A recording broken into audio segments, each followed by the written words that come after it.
നിന്നോടാ പറഞ്ഞത് എന്നെ ഓടിക്കരുത്. നിന്നെ ഞാൻ നിൽക്കാനാ പറഞ്ഞത്.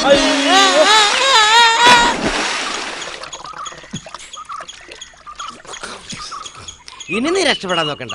നീ എന്തിനാടാ ഓടിയത്? സാറിനെ ഓടിച്ചുകൊണ്ട്. എടാ നിന്നോട് ഞാൻ എത്ര തവണ പറഞ്ഞതാ ഓടല്ലേ ഓടല്ലേന്ന്. കള്ളനെ ഓടിക്കുന്ന പോലീസുകാർ ഇത് തന്നെ പറയുന്നു. അത് കിട്ടി തിരിഞ്ഞിരിക്കാൻ ഞാനെന്താ സാറിനെ പോലെ മണ്ടനാ? ആര് പറഞ്ഞ നീ മണ്ടനാണെന്ന്?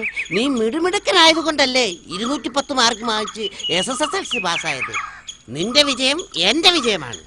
എന്റെ വിജയം വിശാലാക്ഷിയുടെ വിജയമാണ്. വിശാലാക്ഷിയുടെ വിജയം. അത് പറയണ്ട സാറേ. അതെന്താ? സാറിന്റെ വിശാലാക്ഷിയിൽ വിജയം ഉണ്ടാകാറില്ലല്ലോ. മതി ഇങ്ങനെ എന്നത്. കൂടുതൽ ഇന്നാ ജലദോഷം പിടിക്കും. വാ നമുക്ക് കരയിലോട്ട് കയറാം. ഇല്ല, ഞാൻ കരയിലോട്ട് കേറൂല. അതെന്താ? എനിക്ക് കേറാൻ പറ്റൂല. അതെന്താന്നല്ലേ ചോദിച്ചത്. വെള്ളത്തിൽ മുങ്ങുന്നതിനിടയിൽ എന്റെ കൈലി ഉരിഞ്ഞുപോയി. എന്റെ ഈശ്വര, അയ്യോ! ഇനിയിപ്പോ ഒന്നേ ചെയ്യാനുള്ളൂ. സാറിന്റെ മുണ്ട് എനിക്ക് തരിക. ഞാൻ ഇതൊട്ട് വീട്ടിൽ പോയി വേറൊരു മുണ്ട് പോയി മടങ്ങി വരാം. വേണ്ട, സാറ് ബുദ്ധിമുട്ടുണ്ട, ഞാൻ അഴിച്ചെടുത്തോളാം.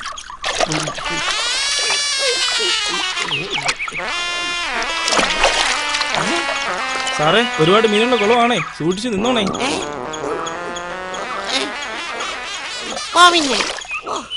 ജാമ്പുപുരത്തപ്പന് പണ്ടൊരു നേർച്ച നേർന്നതാ. ആരെങ്കിലും ഒരുത്തൻ എന്നെങ്കിലും ഒരിക്കൽ എന്റെ വിശാലാക്ഷി 10ാം ക്ലാസ്സിൽ ജയിച്ചാ അവനെ കൊണ്ട് തിരുമുമ്പേ അടിച്ചുകൊള്ളാം. അതിന് ക്ഷേത്രത്തിൽ തന്നെ പോണോ?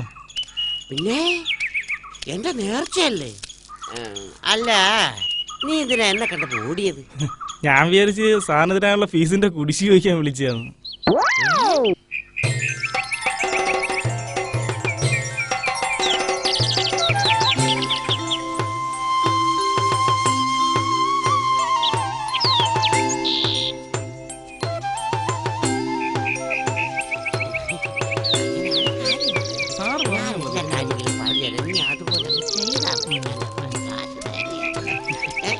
മനസ്സിലായല്ലോ.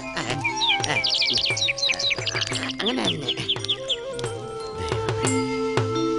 ഇതാ ഈ ഗുരുനാഥന്റെ നേർച്ച നിറവേറ്റാൻ ജാമ്പുപുരത്തപ്പനെ മനസ്സിൽ ധ്യാനിച്ച് അടിച്ചോളൂ. നിന്നെ തിരക്കി നടന്ന ഞാൻ ഇത്രയും താമസിച്ചു. നിർമ്മാലത്തിന് മുമ്പ് നേർച്ച നടത്താമെന്ന് ഞാൻ ഏറ്റതാ. അടിയട തേങ്ങ. പതുക്കെ അടിച്ചാ പോരെ? പൊട്ടണം. അടിയട തേങ്ങ. അയ്യോ!